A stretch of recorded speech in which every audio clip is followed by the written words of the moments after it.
just like to pay respects to elders, traditional owners of the lands never ceded, the Wurundjeri, Woiwurrung and Bunurong people from the Kulin Nation.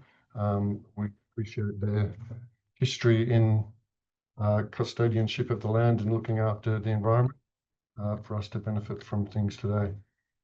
So these proceedings are in the spirit of reconciliation, and we pay our respects to the elders past, present and for the university, importantly, emerging. Thank you everyone for making time to come along to the June session of the Retrofit Forum. We're very lucky today. We've got an international event, so it's fully online. I don't think we could get the Japanese room through some quirk of the booking system anyway, but we have Jean Hewitt from Buro Happold in the UK. And we have Kirsten Day, who is from University of Melbourne, but currently sitting in the UK. So she's doing some work and touring of buildings and other things with Jean over.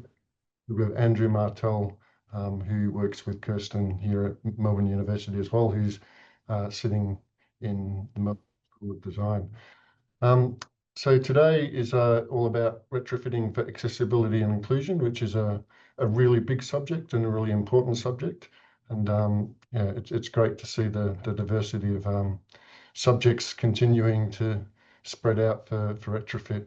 So really getting into some of the detail, and we had a pre-meeting, and there's some really interesting stuff ahead of us. So what I might do is, well, just to let you know the format, it's a normal format. So 15 to 20 minute presentations from Jean first off, our industry speaker, and then 15 to 20 minutes from Kirsten and Andrew on the academic side. And then we will have some question time after that for hopefully 15 or 20 minutes. And then at the end, we've got a few minutes just to talk about what's going on in retrofit around the industry. As usual, if the questions keep running, we'll call the questions to a stop early and do the what's on in industry, and then we will reconvene after that if people have the time to stay on, just to answer any other questions that we could keep popping up. So with that, I might stop sharing and pass over to you, Jean. Hi, good afternoon, everyone. So I've got to get used to that this morning here. I'm just going to share my slides, which worked earlier, so it should work now.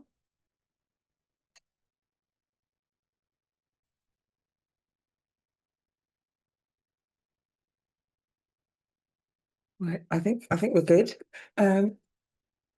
Thank you very much for inviting me to talk. I have a facilities management background originally, but I've been an accessibility and inclusion person for 25 years at Buro Happold for the last 8. I have a little role at UCL as a lecturer there. I'm also the UK's Disability Access Ambassador. So that is about kind of sharing knowledge and promoting inclusion as well. The project I'd like to share with you today is for the Royal National Institute for Blind People. It's a charity, it's a major charity in the UK, and they're very careful about how they spend their money, and they prefer to, I think, by and large, own their buildings. So they bought this building. You see it on screen now. It looks like a church, a chapel. It was actually reconstructed. There was a fire that burnt down the original chapel, and the planning authority asked for the next building to be built to appear like a chapel. So this is what it looks like. So it's a very pretty building. It looks like it's listed, but it's not. So it's only 15,000 square feet gross internal area. It's set next to a nice park. It has a combination of uses. So the RNIB is their HQ and their offices, but it also has recording studios for their talking book services, and it has health clinics because they have sight loss clinics for the surrounding area. So it's a very busy place. They've also got a retail shop. So very multi-use, lots of members of the public coming in, both for those purposes, but also for education, for awareness. And since this project finished, it's won a few awards for accessibility, and they have tours once or twice a month with a number of people wanting to go through and just learn about their journey. Not because it's the best building in the world, but I think the journey is an interesting one, and how you take existing build, charity funding, and try and do the best that you can with it, with a very informed, visionary client, if you like. So we started off with an initial access audit, very light touch really, to pick up the big things that weren't going to be changed as part of the refurbishment. I was a client-side advisory appointment together with colleagues in acoustics, lighting and asset consulting. And that remained throughout, that we were along beside them really. It was a design and build project. And as you'll know, with these design and build projects, a lot of decisions have to be made early. So we had an architect involved as well, Kate Elliott's. There was potentially some conflicting user needs in terms of, we had a lot of people with sight loss going in and a lot of older people going in for their clinic appointments.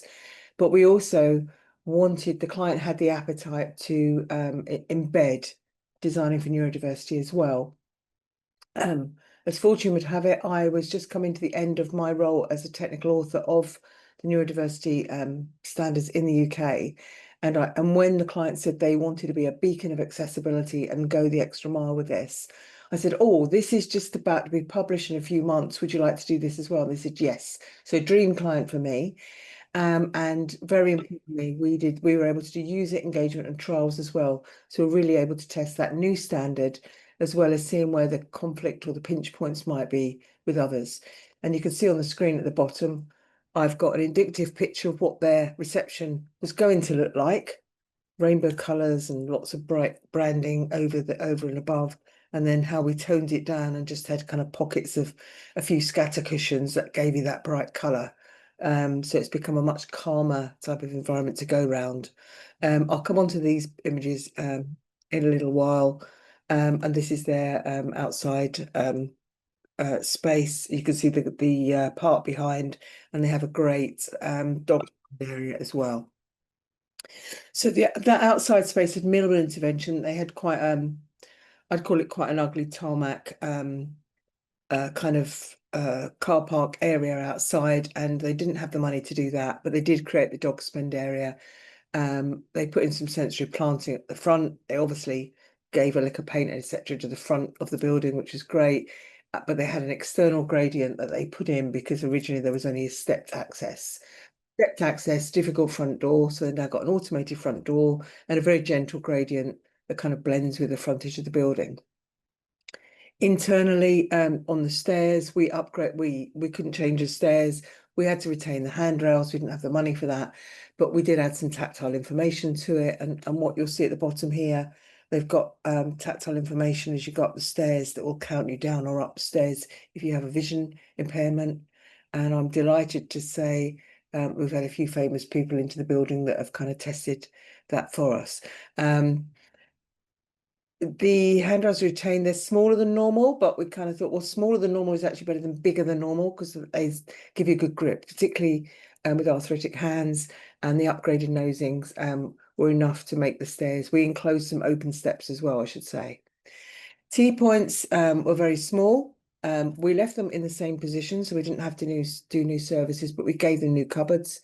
And we just introduced little things like having half-width cupboard doors, so that if you're visually impaired and you're using the cupboards of the kitchen, they're not going to hit you in the face because they don't project over the countertop.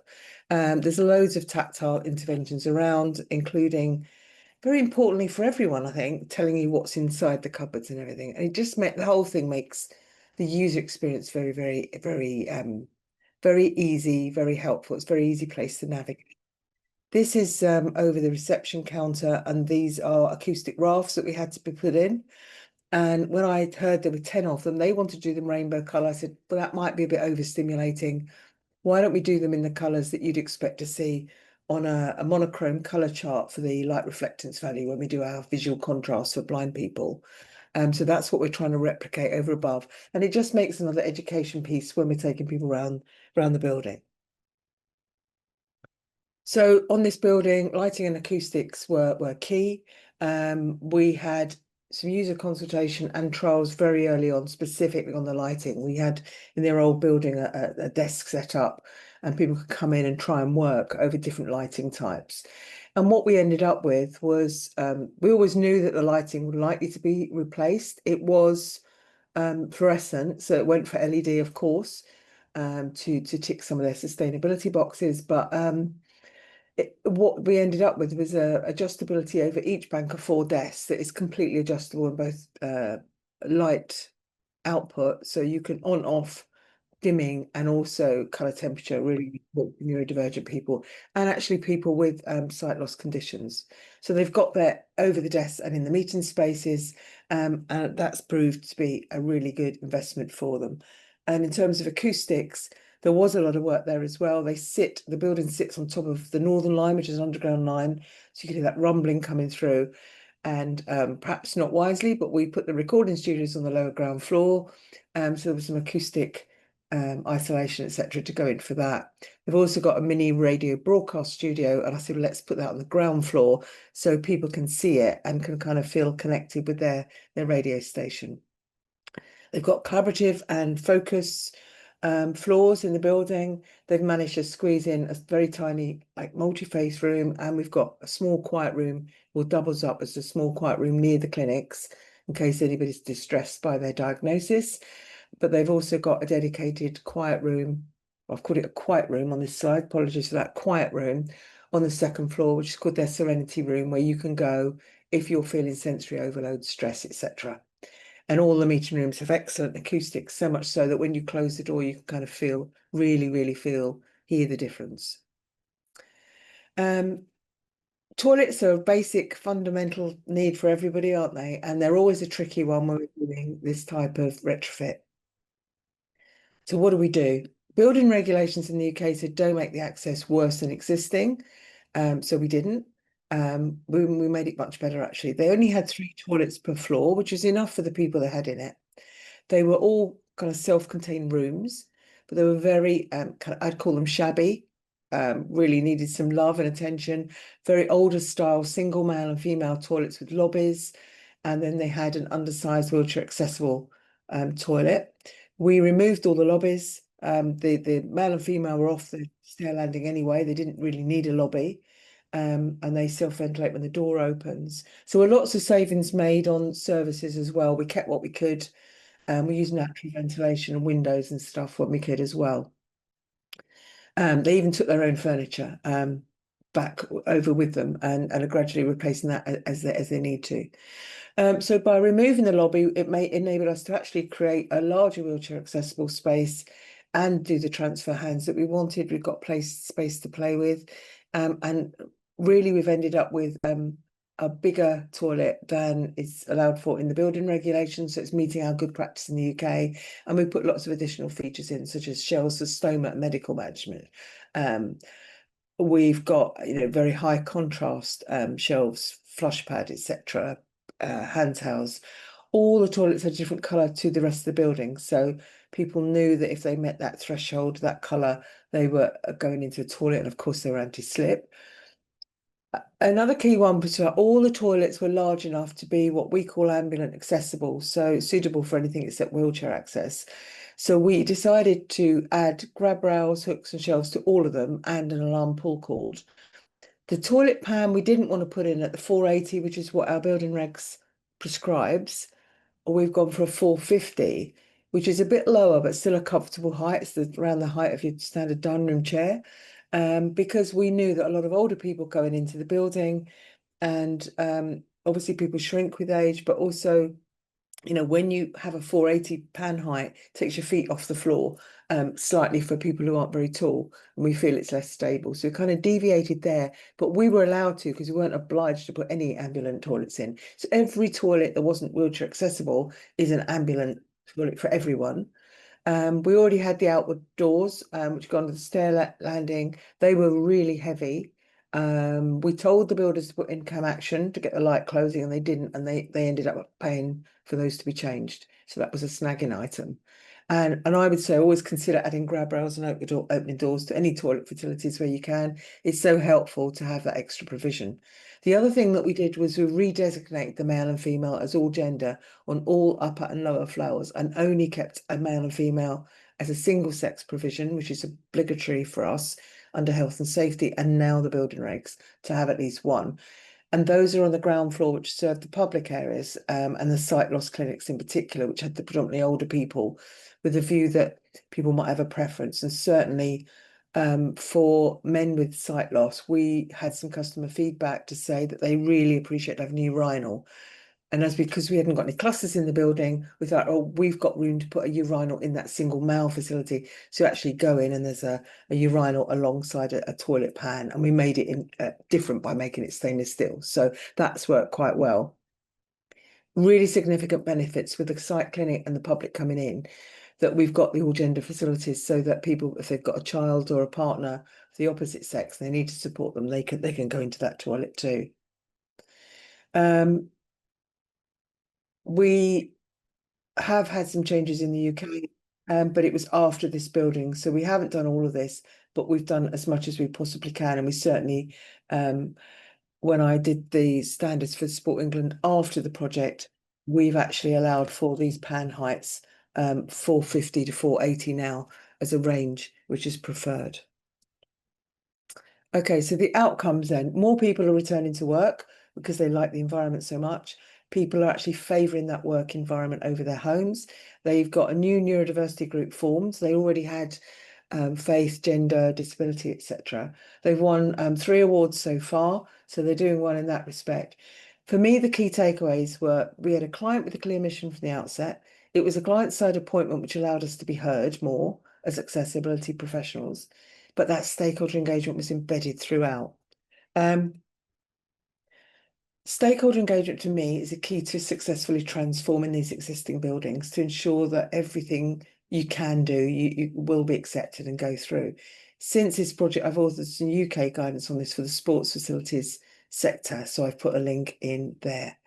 And there's just a few links, but I'm going to now stop sharing and pass over to Kirsten to segue to her presentation, which I think is also sports related.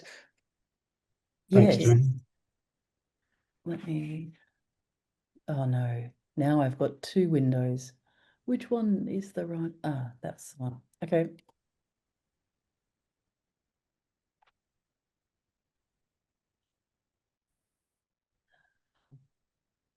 Good morning. Good afternoon, everyone. So to follow on from Jen, Andrew and I are going to talk a little bit about some of the things that we've been doing. So we're really interested in the co-design element, and working with people, and sort of continuing that journey. For us, we've been looking how we start to put this in part of formal education, and also considering how this might be part of an ongoing sort of professional development. We see co-design as a very important part of the briefing, but also, there's a whole lot of other complexities around that. And it's great to see this particular project having such strong client support. I'm actually going to go and see this with Jean in a couple of hours, so I'm looking forward to actually seeing it in real life. I think there are a number of things that Jean mentioned that we need to be really considering in the co-design space, and particularly in the types of contracts, and thinking as professionals also, not only how do we start to consider the amount of time this takes, but also how we charge our fees, so that it is it's not just sort of an added extra, it becomes a very sort of fundamental part of the design and briefing process. So Andrew, I'm just going to grab a bit more coffee. Do you want to start talking about this particular project?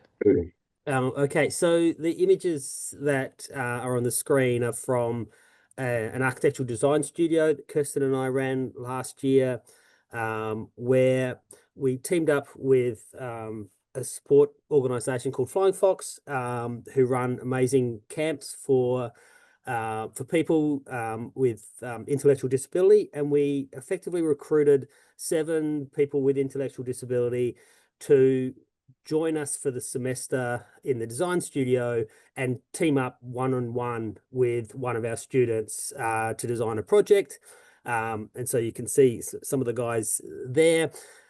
That process was very much of a learning for us. It's in the sense of the design element was one part of it and a really interesting part of it, but the sheer logistics of actually how do you create an environment where co-design can actually work was something that we was very eye-opening for us as we went through that process. And so there's a series of things around sort of technical and ethical things, I guess, around paying people for their time, supporting support workers who come with people, sort of all those sorts of things, which can get a bit tricky if anyone's dealt with the NDIS in Australia, but also issues around support for our students as well, who are very much in that kind of co-design situation, sort of thrown in with somebody else and having to sort of form a relationship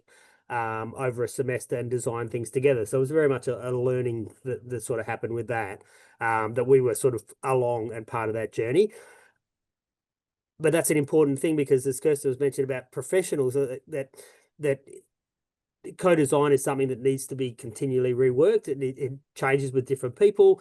Your skill sets need to be continually updated, and you need to reflect the time that takes, the mental energy it takes from your co-design partner, someone with intellectual disability or ADHD or something, but also out of the practitioner as well, because it's a very intense sort of thing trying to work out how to communicate with people, because we default back to all of the things that we do in the normal world, if I can put it in that way, sort of thing, where questions and answers and there are timetables and all those sorts of things. And so that gets pretty well thrown out the window, and you really need to build relationships with people. So it's a very interesting process that we went through. Kirsten, did you want to pick up? Yeah, and just before I go on to the next slide, just on that last image where we've got this red tactile model, one of the things that we were exploring, particularly with this design studio, was finding alternative ways to do presentations. Because not only did we team all our students up with people with intellectual disability, but we also had our design crits with someone who's blind.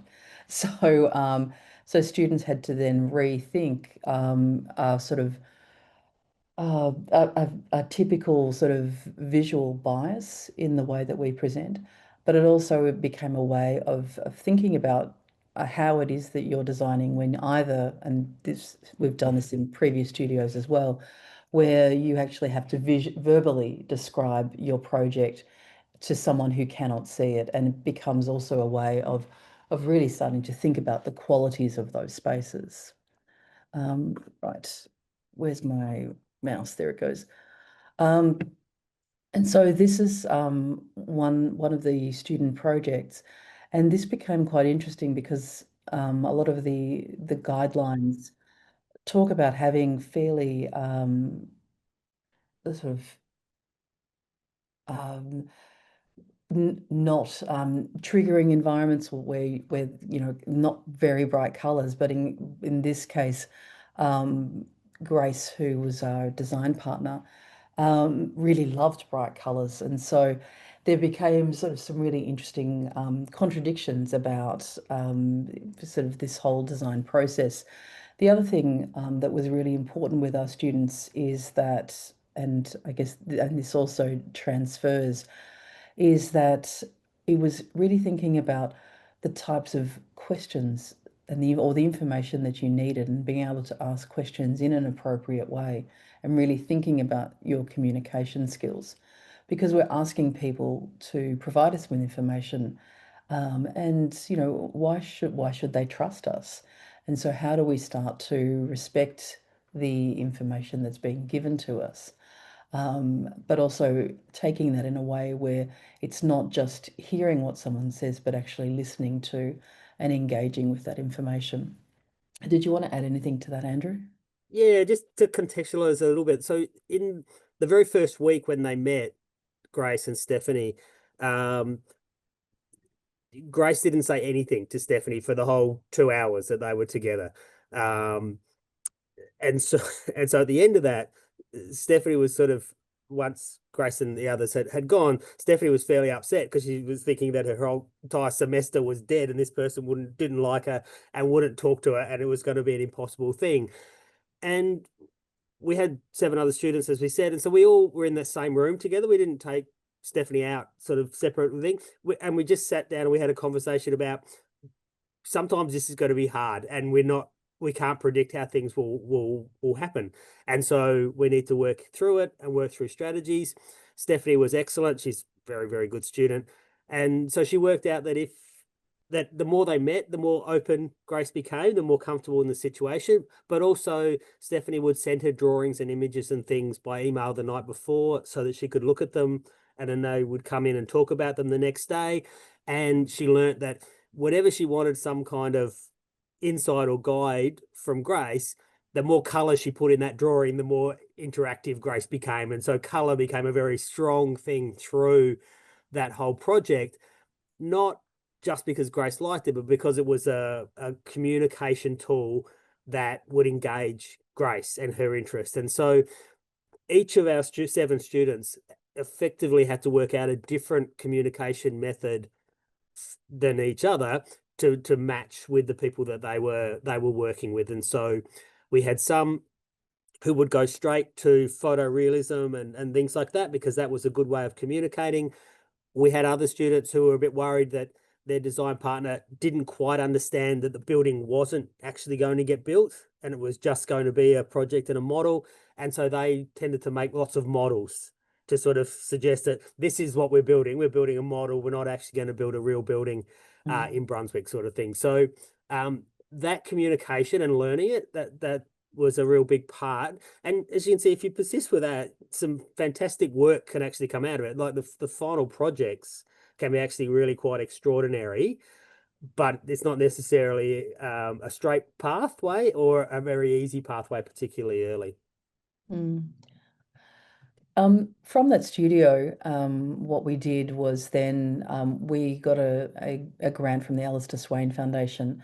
And so we were then able to work with a communications designer to really start to unpack a lot of the learnings from that studio.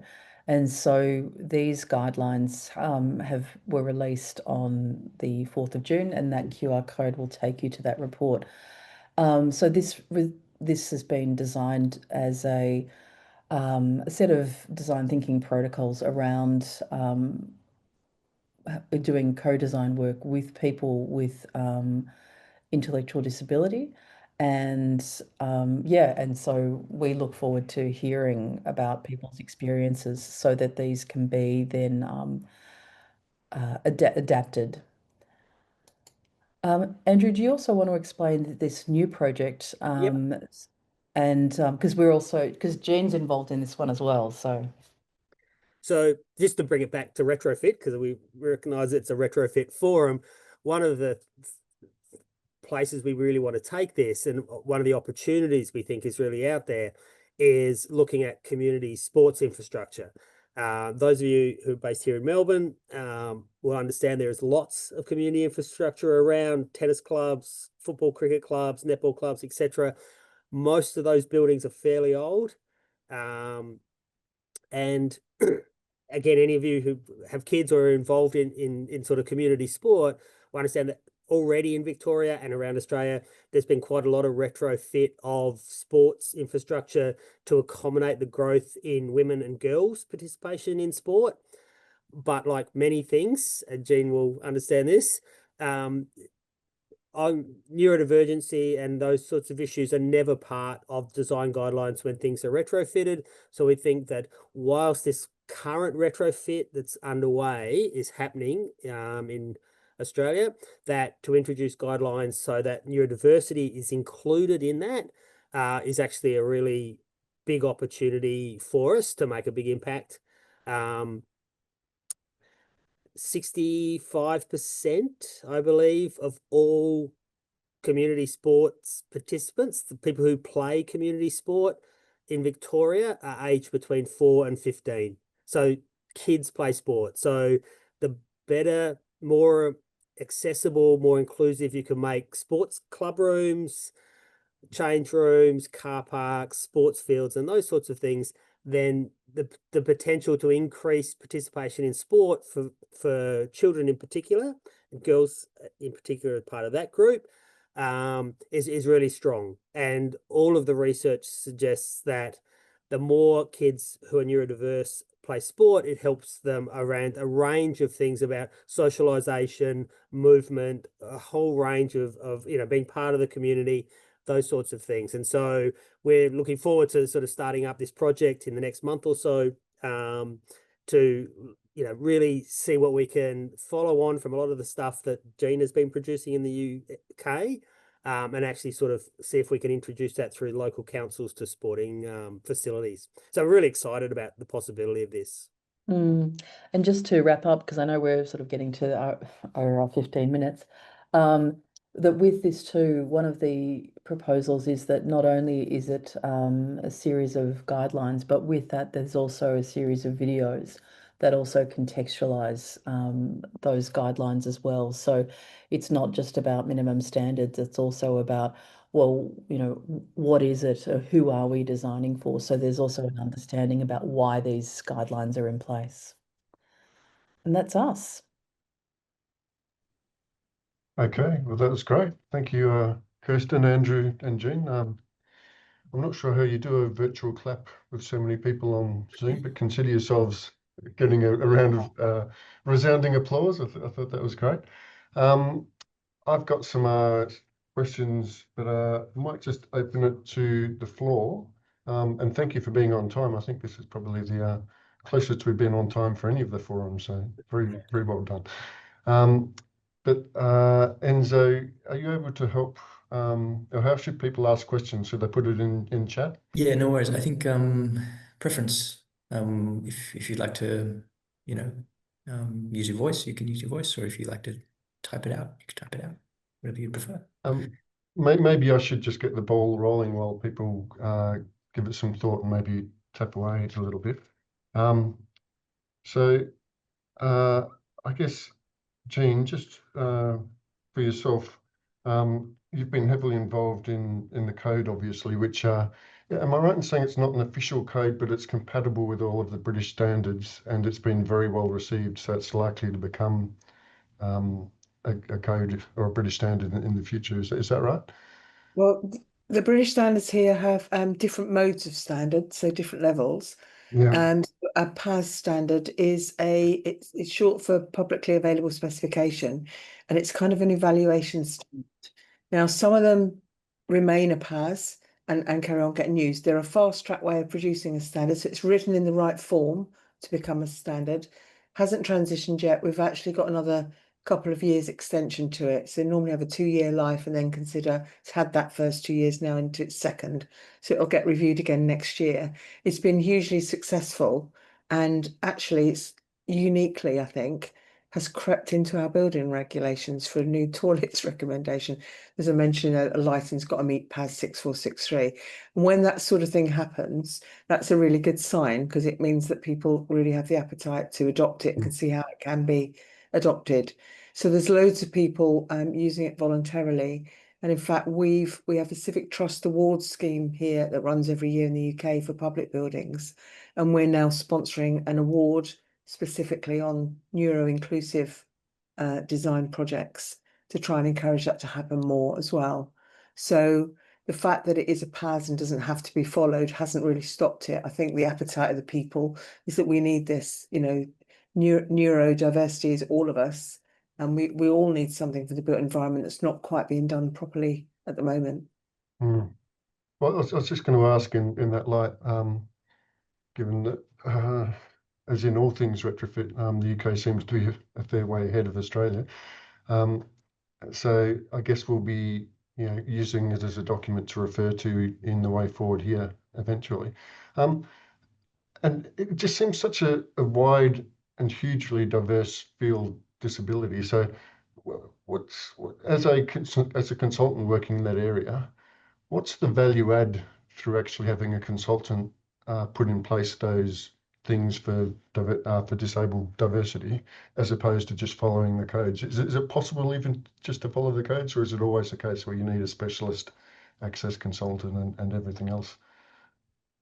You're not obliged to use a professional access consultant here. We do have a national register that people can voluntarily go and find people to help. If you don't, I think there's quite a high risk now that the architectural practices cannot be expert in everything. It's like you wouldn't expect them to be a lighting specialist. It depends on the size of the project. If it's a very simple, tiny project, they might get it right. They might. But I think with the kind of need for stakeholder engagement, which the public buildings have here, I think that you do need someone to help you. Otherwise, and we've seen this happen, you can consult with one or two disabled individuals, follow what they wanted, and then you kind of with a very bespoke project that then doesn't meet the wider needs. So there's always that balance with what the standards say, what the users say, you know, how do you make those two meet and how do you make them work? It needs an informed eye. So most projects here, I would say, do have a professional on board now, and particularly if they're doing the stakeholder engagement or want to go outside the box, like the RNIB one. You wouldn't get award winning from following our building regs. It's really, really basic. Yeah, but I imagine it's also risk mitigation as well, isn't it? Because if you end up absolutely, and we're very risk averse now.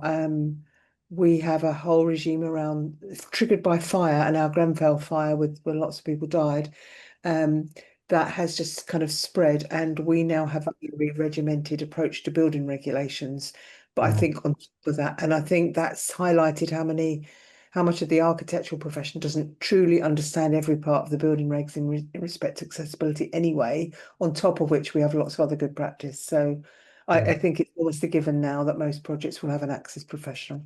Yeah, not to mention just wanting to do a good job.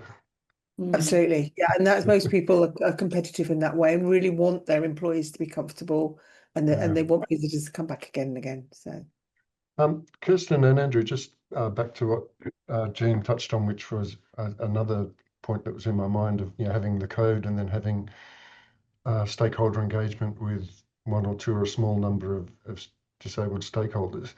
In your studio, did you find some of the did you call them expert users? Design partners. Design partners, yeah. It's what we called the guys in the studio.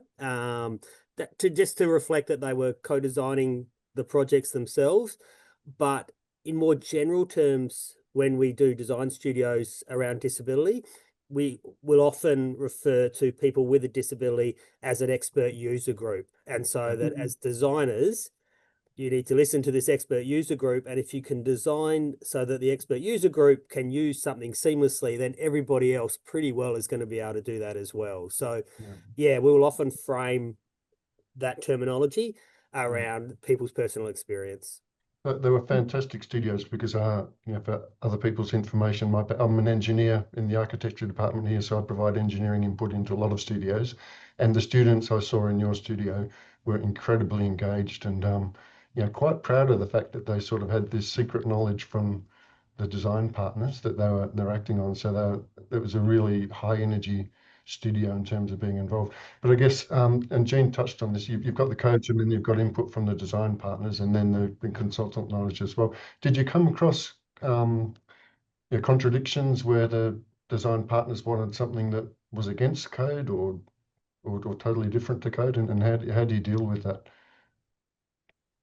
I'm not sure we came across anything that was against code per se, because most design intention can be made to fit code if you think about it. What we actually found was it was more a case with quite a few of our design partners that they were much more wanting to go way beyond code, particularly around, and Jean mentioned it briefly with what happened in the UK, particularly around fire.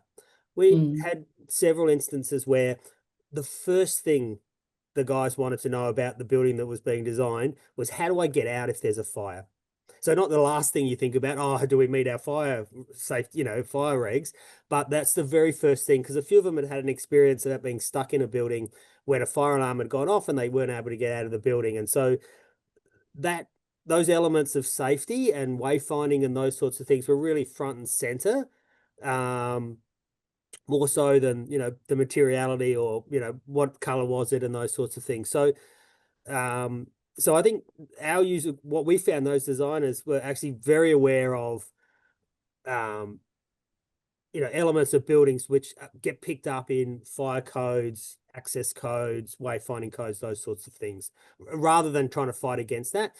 The ways where they fought against it in a little way was more, we saw with the case with Grace, that most literature will tell you that muted, quiet spaces are better for people, because they're calming, but she loved color. We had a few of our people who just love football, and they wanted a space where they could go and watch football, and they wanted to be able to go and relax when they got a bit overstimulated, but they wanted that stimulation. So it wasn't just about always being calm. And I think sometimes if you read the literature and you read the guidelines and things, you think, oh, okay, so everyone needs to be calm. And it's like, well, no, that's not quite how it works. So those were the kind of experiences that we had. Yeah. Brendan, there's a question.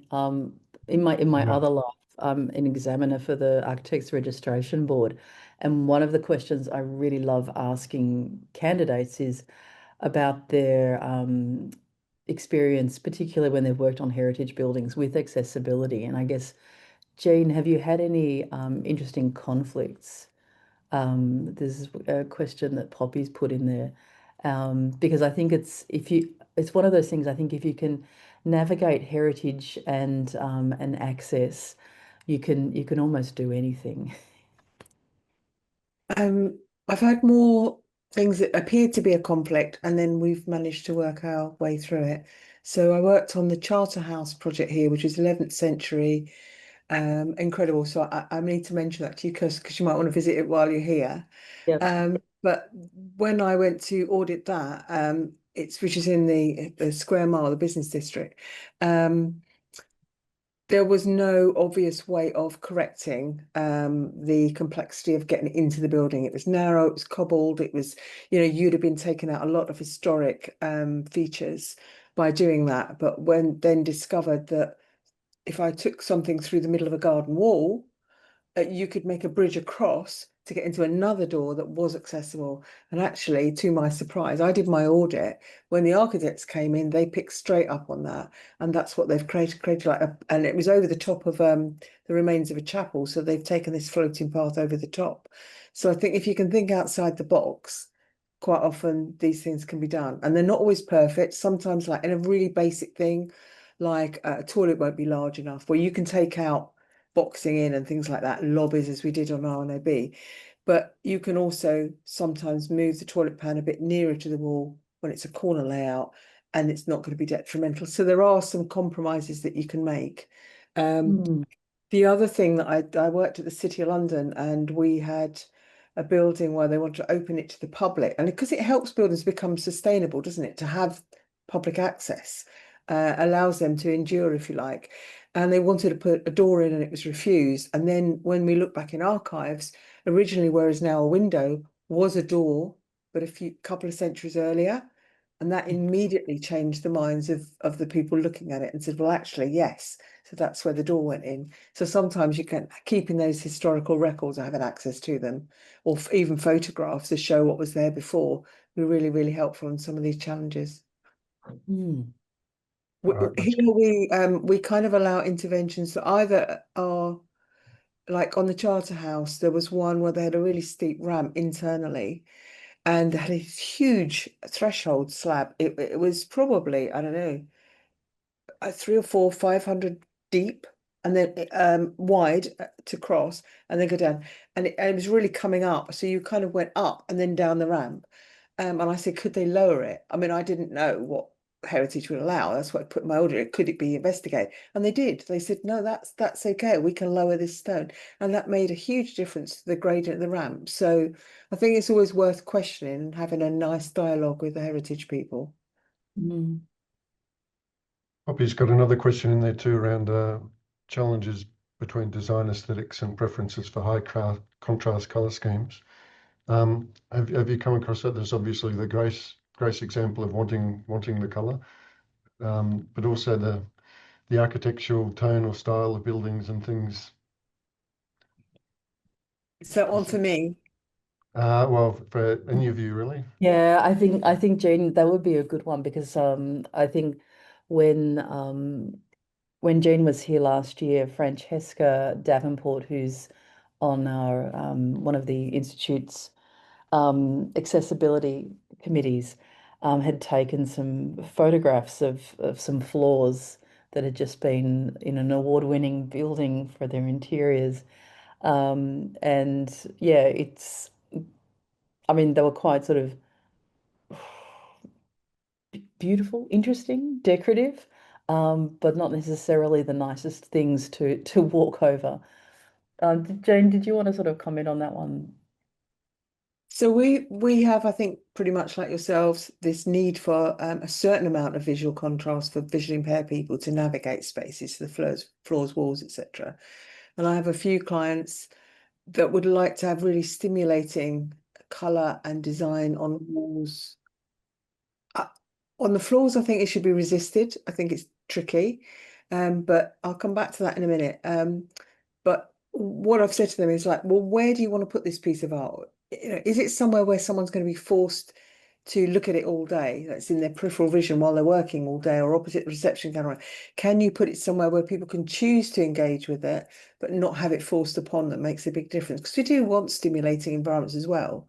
And so I think that's quite an interesting one. We have also colourful surfaces on the road. That somebody had this great idea in the UK that we could put artwork on roads where there's a crossing. So they take the crossing out and they do a piece of art that is highly decorative, really bright colours.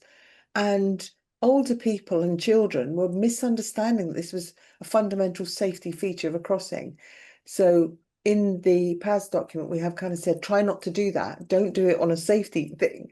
Maybe do it in a park or somewhere and someone can choose to play on it.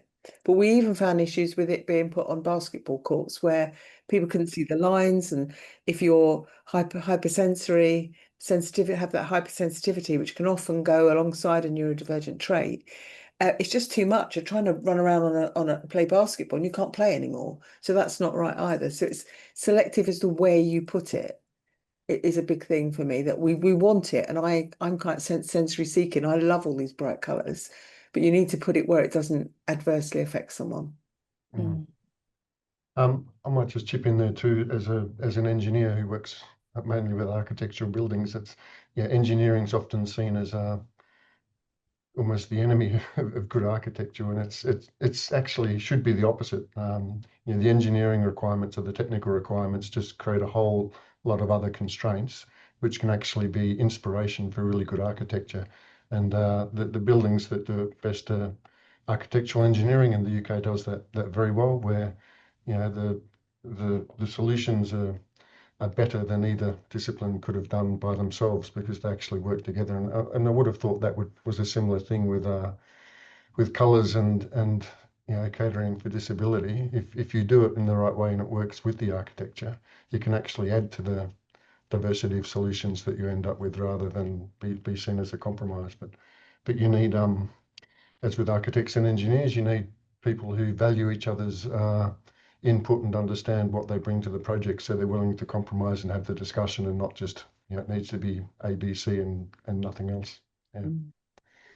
Brendan, just to pick up on, I'm conscious of the time, so I'll be quick, but just to pick up on something that Jean was saying about putting things on the floor, our building codes, where they recognise disability, recognise mobility issues, which is primarily wheelchair access and things like that. And to a certain extent, they'll recognise vision loss and hearing loss. And there's some codes that go around those. But actually, from a sensory point of view, we have many more senses than that. We hear, we smell, we taste things, for example. But one of the senses that we have is understanding our body in space. And if you have disabilities where that is not, that is impacted, then having crazy lines on the ground where you're meant to be walking can actually be really difficult for you. So part of it is understanding the breadth of what disability is. And it's not just, oh, is there a ramp and is there sort of hearing points, but actually there's a range of other senses that we have, and that people who are neurodiverse will often have heightened senses, or not heightened senses, which is an issue in the other direction sort of thing. And so partly it's just understanding the context of our senses and how the built environment can actually affect that. Yeah. And I just jump in there. My husband's got a vestibular condition, many years, and I've seen what hotel carpets, patterned carpets, can do to his balance.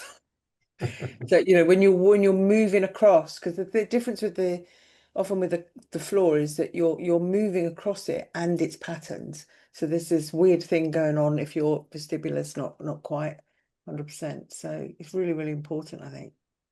But no, we don't legislate for it here either. We've got a couple of minutes before I jump in to update what's happening in industry. But one last question from me was, given we've got quite a diverse audience, developers, contractors, consultants, academics, and get a rare chance to have people in the UK and people in Australia.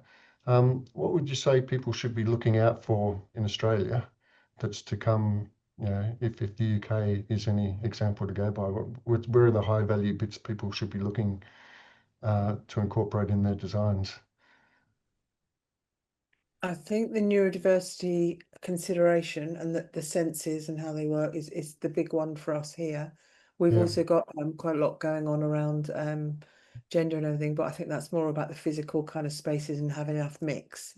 So that's kind of another issue. But I think the neurodiversity is the bigger one because you can apply those principles to almost any project at any stage. And retrofit is one of those that could meet all of the PAS 6463, whereas actually the physical requirements of accessibility, sometimes there is a compromise. Sometimes you can't get the lift where you want it and things like that retrospectively.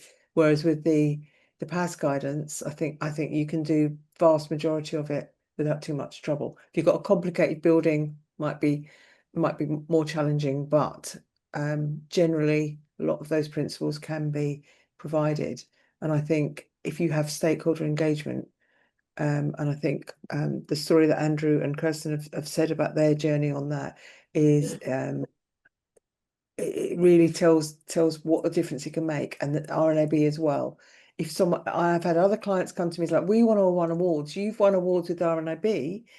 Can you do that for us? I said, well, no, because you're bringing me in at stage 4 and it's very tokenistic. It's not going to work. You need the whole journey and you need the user trials and all of that. You can't just go out and go, well, I'll have some of that. They've won a lot of awards without the effort. So there is some effort, there is some time, but my goodness, does it pay dividends, both in the value that the people experience, their well-being and everything, but also the prominence of that building in society and its sustainability and endurance, I think. All right, that's great. Kirsten, Andrew, anything to add before we jump into what's going on in the retrofit world? Go, Kay. No, probably just also just by extension, when we talk about sustainability, it's not just about sort of the environment, but there's also that social sustainability that we need to consider, and how people are able to access and use our environments without being segregated or excluded from environments is a very important thing that we need to consider, both in sort of education of future architects, built environment specialists, but also as an ongoing issue. And I guess the last thing I just add to that is that one of the features of neurodiversity and a range of sort of disability that goes with it is that they're invisible largely until people melt down effectively. And so it's not until people look a bit harder and then suddenly realize, oh my goodness, I'm surrounded by people who have some form of neurodiversity. I mean, we're all on the spectrum somewhere, but typically in workplaces, you will be surrounded by people who you never knew, but who are nevertheless affected by poor design in the buildings and the environments that they work in. And so it's not niche in any way from a person point of view. It's, there's lots of people who benefit when buildings are designed or retrofitted with those kind of neurodiversity principles in mind. I mean, we work here at the university, and it wasn't until they started doing some surveys that they suddenly started to realize, oh my goodness, there is an enormous amount of staff here as well as students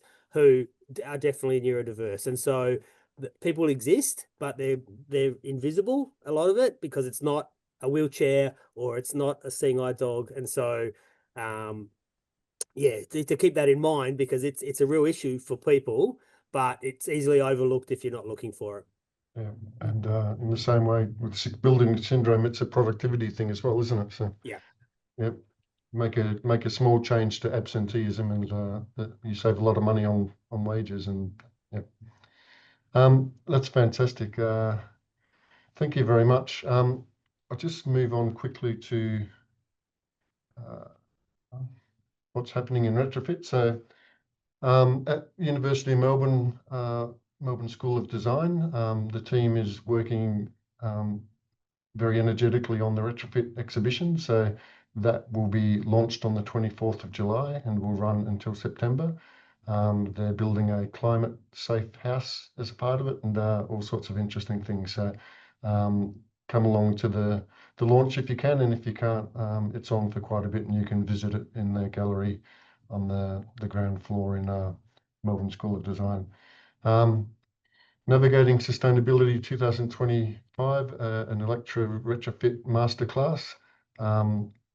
So that's up in Sydney, but it's also streamed as well.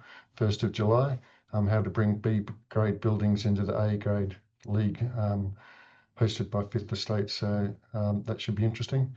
The Sustainable House Day webinar, so retrofitting for resilience, preparing your home for fires, storms and floods. So this is an event, I think, that was recorded, and renew.org.au is the website you can go to see that. So I think you pay a small fee, and you get to watch the recording and all the things that went on as a part of that. So Sasha Mainsbridge from Mullum Cares, Nigel Bell, Eco Design Architects, and Sarah Wilkinson, who's done a bit of work with the Retrofit Lab as well, from UTS in Sydney.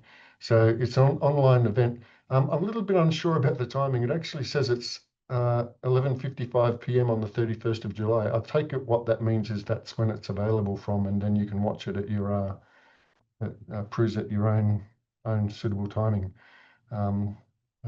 It's an all-Australian thing, so I don't think there's any need for it to be over the middle of the night. But if you have a look at that renew.org.au, you'll find that event on there. And the last one is just the Parliament of Victoria hearings for public housing redevelopment inquiry commenced today. So that committee is exploring the rationale and cost of demolition versus the alternatives such as retrofit and refurbishment, looking at the impact on housing residents and relocation, all sorts of social impact out there that costs us all money, and also costs us a whole lot of inequality for different people in different socioeconomic situations. So it's a really important thing, and it's an important thing for the demolition of the 44 office towers that's still on the table in the future sometime.